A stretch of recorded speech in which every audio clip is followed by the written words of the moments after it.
নমস্কার বন্ধুরা, কেমন আছেন সবাই? আজকে আমি আপনাদের সঙ্গে কচু শাক দিয়ে ইলিশ মাছের মাথা দিয়ে একটি রেসিপি তৈরি করে দেখাবো। এই বর্ষাকালে প্রায় সবার বাড়িতেই এখন ইলিশ আসছে। তো আমার বাড়িতেও সেকেন্ড টাইম ইলিশ এলো এই বর্ষার মধ্যে। তো ইলিশ মাছ এলেই প্রথম দিন তো ওই ভাপা হয়ে যায়, তারপর মাথাটা থাকলে মনে হয় কচু শাক বা পুঁই শাক বা কচু এরকম কিছু একটু রান্না করি। তো আমি কি করলাম যে কচু শাক রান্না করেছি ইলিশ মাছের মাথা দিয়ে। এই যে ইলিশ মাছটাকে প্রথমে কেটে নেব, তারপর কচু শাক আনতে যাব। তো এখন আমার এই ইলিশ মাছের মাথাটাই লাগবে। তো ইলিশ মাছ কাটা হয়ে গেছে, মাথাটা আমি সরিয়ে রাখলাম। চলে এসেছি কচু শাক কাটতে। তো কাকিমাকে নিয়ে এসেছি, কাকিমা কচু শাকটা কেটে দেবে আমাকে। তো আমাদের এই ঝিলের চারপাশে অনেক কচু শাক আছে। তো এখান থেকেই আমি বেশ কিছুটা কচু শাক কেটে নেব। কেটে নিয়েছি, বেশ অনেকটাই আছে। তো এতটা আমি রান্না করব না, তো এখান থেকে একটু মোটা মোটা দেখে কচু শাকগুলো রান্না করব। চলে এলাম রান্নাঘরে। মোটা মোটা কয়েকটা কচু শাক আমি নিয়েছি, পাতাগুলো ফেলে দেব। তারপর কচুর মানে খোসা থাকে, এই শাকের গায়ে একটা খোসা থাকে, ওই খোসাটা তুলে নেব। তুলে এইভাবে ছোট ছোট করে কেটে নিয়েছি। তো কাটার পর ভালোভাবে পরিষ্কার করে ধুয়ে নিয়েছি। এরপর এই শাকগুলোকে আমি সেদ্ধ করব, সেদ্ধ করে জল ফেলে দেব। প্রথমে আমি কড়াই চাপিয়ে দিয়েছি, কড়াই চাপিয়ে দিয়ে বেশ কিছুটা পরিমাণ জল দিয়েছি। জলটাকে প্রথমে ভালোভাবে গরম করব। গরম করার পর কেটে রাখা কচু শাকগুলো দিয়ে দেব কড়াইতে।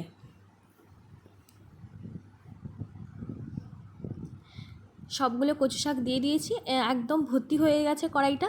সেদ্ধ হওয়ার পর একদম অল্প হয়ে যাবে। তো এরপর আমি লবণ দিলাম আর হলুদ দিলাম, দিয়ে একটা ঢাকনা দিয়ে সেদ্ধ করে নেব ওই 5 মিনিট মতো। 5 মিনিট পর ঢাকা খুলে দেখতে পাবো যে একদম অল্প হয়ে গেছে।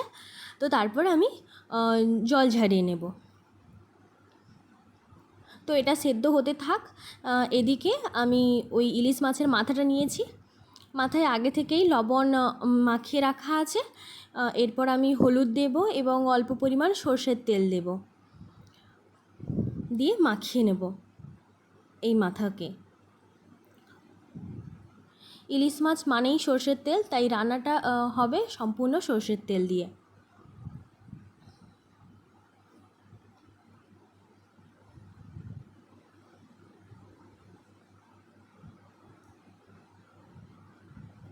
মাখিয়ে নিলাম। এরপর হচ্ছে আমার কচু শাক সেদ্ধ হয়ে গেছে।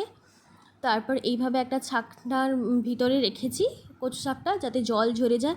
এইভাবে একটু চিপে চিপে দিচ্ছি যাতে এক্সট্রা জলটা বেরিয়ে যায়। তো এই কচু শাকে প্রচুর পরিমাণে জল থাকে। এই জলটাকে একদম ফেলে দেওয়া তো যাবে না, তো কিছু পরিমাণ জল থাকবে, রান্নার পর একদম শুকনো শুকনো করে ফেলবো। এরপর আমি কড়াই চাপিয়ে দিয়েছি, গ্যাসের ফ্লেম অন করে দিয়েছি, সর্ষের তেল দিলাম। রান্নায় ব্যবহার করা যতটা পরিমাণ সর্ষের তেল লাগবে পুরোটাই দিয়ে দিয়েছি, আর আমার তেল লাগবে না। এরপর আমি মাছের মাথা দিয়ে দিলাম।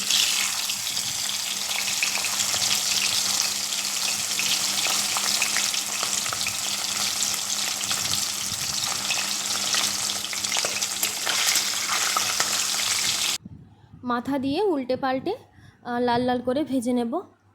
আমি কচু শাকটা রান্না করার সময় তো বেশি পরিমাণ মশলা দিইনি, খুব অল্প পরিমাণ মশলায় রান্না করেছি। এরপর ওই তেলে দিয়ে দিলাম 5 ফোড়ন। 5 ফোড়নের মধ্যে কালো জিরের ভাগটা আমি বেশি রেখেছি। এরপর আমি কয়েকটা চেরা কাঁচা লঙ্কা দিয়েছি।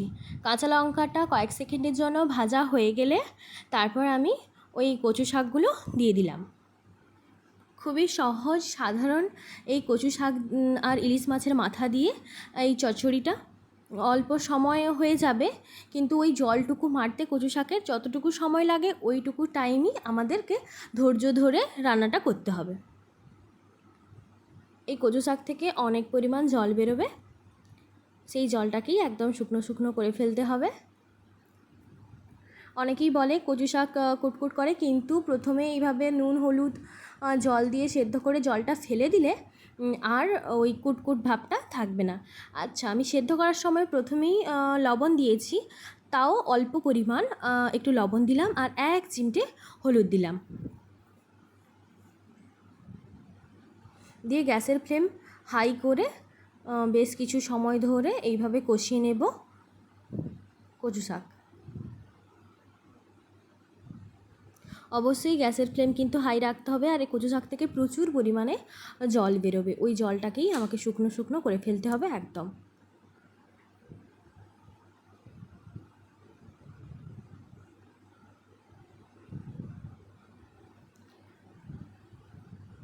অনেকেই আছে যে কচু শাকে আদা আর সর্ষে বাটা এত সব দেয় মশলা হিসেবে, কিন্তু আমি এরকম কোনো মশলাই দিইনি, তো খেতে কিন্তু খুবই ভালো লাগছিল। তো যেহেতু ইলিশ মাছের মাথা দেওয়া আছে, বেশি অনেক রকমের মশলা দিলে কি হয়, ইলিশ মাছের যে ওই যে ফ্লেভারটা ওটা কমে যায়, এই জন্য আমি কোনো রকম আদা সর্ষে কোনো কিছুই দিইনি, জাস্ট সর্ষের তেল, 5 ফোড়ন, কাঁচা লঙ্কা আর ওই লবণ হলুদ এইটুকুই। আচ্ছা, এরপর আমি কি করেছি, 1 চামচ, ছোটো চামচের 4 চামচের 1 চামচ চিনি দিয়েছি, আর মাছ ভাজা দিয়ে দিলাম। কচু শাক একটু মিষ্টি মিষ্টি খেতে ভালো লাগে, তাই অল্প পরিমাণই চিনি দিয়েছি, চাইলে আপনারা স্কিপ করতে পারেন, কিন্তু চিনি দিলে ভালো লাগে। ইলিশ মাছের মাথাটা দেওয়ার পর আমি খুন্তির সাহায্যে ভাঙা ভাঙা করে দেব এবং নাড়তে থাকবো। দেখতে পাচ্ছেন ইলিশ মাছ মাথা ভেঙে গেছে একদম, মানে গুঁড়ো গুঁড়ো হয়ে গেছে, দেখাই যাচ্ছে না, খুব অল্প পরিমাণ দেখা যাচ্ছে। আর হচ্ছে কচু শাকগুলো বেশ ভাঙা ভাঙা মাখা মাখা হয়ে গেছে। তো গ্যাসের ফ্লেম হাই রেখে ততক্ষণ পর্যন্ত নাড়তে থাকবো যতক্ষণ না কচু শাক থেকে তেল বের হয়, সেই পর্যন্ত আমাদেরকে নাড়তে হবে।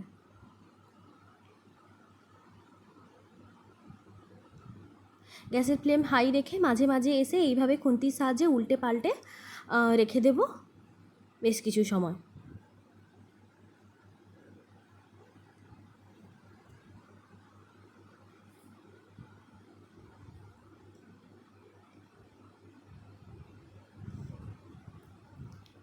জলটা দেখতে পাচ্ছেন অনেকটাই কমে গেছে, আর সাইড থেকে একটু একটু করে তেল ছাড়াও শুরু করে দিয়েছে। যখন দেখবে একদম খুন্তির সাহায্যে পুরো এই শাকটা উঠে যাচ্ছে, তখনই ভাববো যে আমার কচু শাক একদম রেডি। তো এখনও একটু বাকি আছে, দেখতেই পাচ্ছি যে অল্প পরিমাণ একটু একটু জল আছে এই শাকে।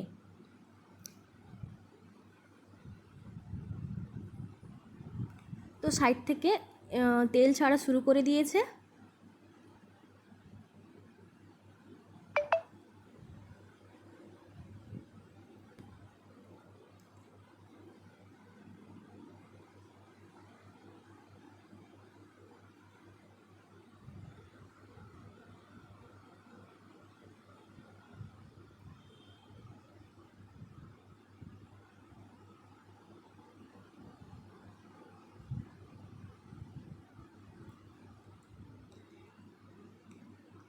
কচু শাক এইভাবে আপনারা রান্না না করে থাকলে একবার ট্রাই করবেন, ভালো লাগবে। একদম শুকনো শুকনো হয়ে যাওয়ার পর আমি নামিয়ে নিয়েছি, এরপর একটি বাটিতে রেখে দিচ্ছি কচু শাক। কতগুলো ছিল কড়াইতে ভর্তি, কিন্তু রান্নার পর একদমই অল্প হয়ে গেছে। এরকমই হয় শাকটা, প্রথমে বেশি দেখায়, সেদ্ধ করার পর একদমই অল্প হয়ে যায়। চাইলে এই সময় অল্প পরিমাণ সর্ষের তেল উপর থেকে দিয়ে দিতে পারেন, কিন্তু আমি প্রথমেই বেশ কিছুটা পরিমাণ সর্ষের তেল দেওয়া আছে, তাই আমি আর সবশেষে দিলাম না। তো কেমন দেখতে লাগছে আমার এই কচু শাকের রেসিপি জানাবেন কমেন্ট করে। আর আপনি যদি আমার এই চ্যানেলে নতুন হয়ে থাকেন, তাহলে প্লিজ আমার এই চ্যানেলটিকে সাবস্ক্রাইব করে পাশে থাকা বেল বাটনটি অল করে দেবেন। সবাই ভালো থাকবেন, সুস্থ থাকবেন। এখনকার মতো টাটা, দেখা হচ্ছে পরবর্তী রেসিপিতে।